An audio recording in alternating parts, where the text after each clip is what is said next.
Deal মেরে আমার ফালাই দিছে, ফালাই সেরা আমার ট্যাং ধুইরা আমার এরসায়া জঙ্গল নিছে, জঙ্গল নিয়ে সেরা আমার নির্যাতন করছে। ব্রাহ্মণবাড়িয়ার নাসিরনগর থেকে চট্টগ্রামের উদ্দেশ্যে রওনা হয়েছিল এক যুবতী। ব্রাহ্মণবাড়িয়া থেকে প্রথমে আসেন ঢাকার বিমানবন্দর স্টেশনে। সেখান থেকে উঠতে চাইছিলেন চট্টগ্রামগামী কোনো এক ট্রেনে, কিন্তু তিনি ভুলে উঠে পড়েন উত্তরবঙ্গগামী ট্রেন দ্রুতযান এক্সপ্রেসে। ট্রেনে উঠেই তিনি ঘুমিয়ে পড়েন। ঘণ্টা দেড়েক পর ঘুম ভাঙলে সহযাত্রীদের কাছে জানতে পারেন তিনি ভুল ট্রেনে উঠেছেন এবং সামনে টাঙ্গাইল স্টেশন। যাত্রীদের পরামর্শে সেখানে নেমে যান ওই যুবতী।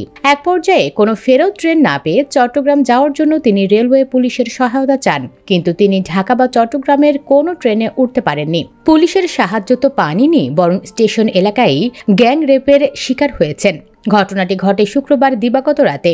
এই ঘটনায় ৩ জনকে গ্রেপ্তার করেছে পুলিশ। গ্রেপ্তাররা হলেন টাঙ্গাইল সদর থানার ব্রাহ্মণকুশিয়া সুতারপাড়া এলাকার সেন্টু চন্দ্র দাসের ছেলে দুলাল চন্দ্র, হালিম খানের ছেলে সজীব খান এবং মৃত কিসমত মিয়ার ছেলে রূপু মিয়া। গ্রেপ্তাররা সবাই পেশায় অটোরিকশা চালক। শনিবার সকালে নিজ বাড়ি থেকে তাদের গ্রেপ্তার করা হয়।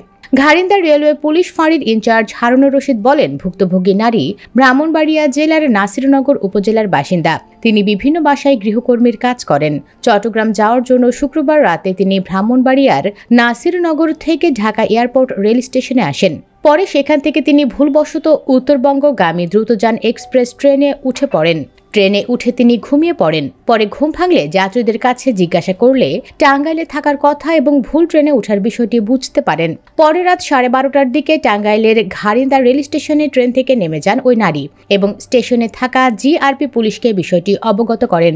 পরে কালিহাতী উপজেলার সল্লায় একটি দুর্ঘটনার খবর পেয়ে জিআরপি পুলিশ সেখানে চলে যায়। এ সময় পুলিশের এক সদস্য অটোরিকশা চালক দুলালকে ওই নারীকে ঢাকার ট্রেনে উঠিয়ে দেওয়ার কথা বলেন, কিন্তু দুলাল যুবতীকে প্রথমে স্টেশনের পেছনে কাঠবাগানে নিয়ে ভোগ করে। পরে চট্টগ্রাম পৌঁছে দেওয়ার কথা বলে স্টেশন সংলগ্ন ব্রাহ্মণকুশিয়ায় রূপু মিয়ার বাড়িতে নিয়ে যায়। সেখানে রূপু মিয়া ও সজীব খান দল বেঁধে তাকে ভোগ করে। ভোরের দিকে ভুক্তভোগী নারী রেল স্টেশনে গিয়ে পুলিশকে বিষয়টি জানায়। তখন রেল পুলিশ টাঙ্গাইল থানাকে অবগত করলে পুলিশ অভিযান চালিয়ে শনিবার সকালের দিকে ৩ জনকে গ্রেপ্তার করে। টাঙ্গাইল থানার ওসি তানভীর আহমেদ বলেন, ওই নারী বাদী হয়ে থানায় অভিযোগ করেছেন। আসামিদের গ্রেপ্তার করা হয়েছে, তাদের আদালতে পাঠানো হবে। সুপ্রিয় দর্শক, এদেশে নারীরা কি কোথাও নিরাপদ নন?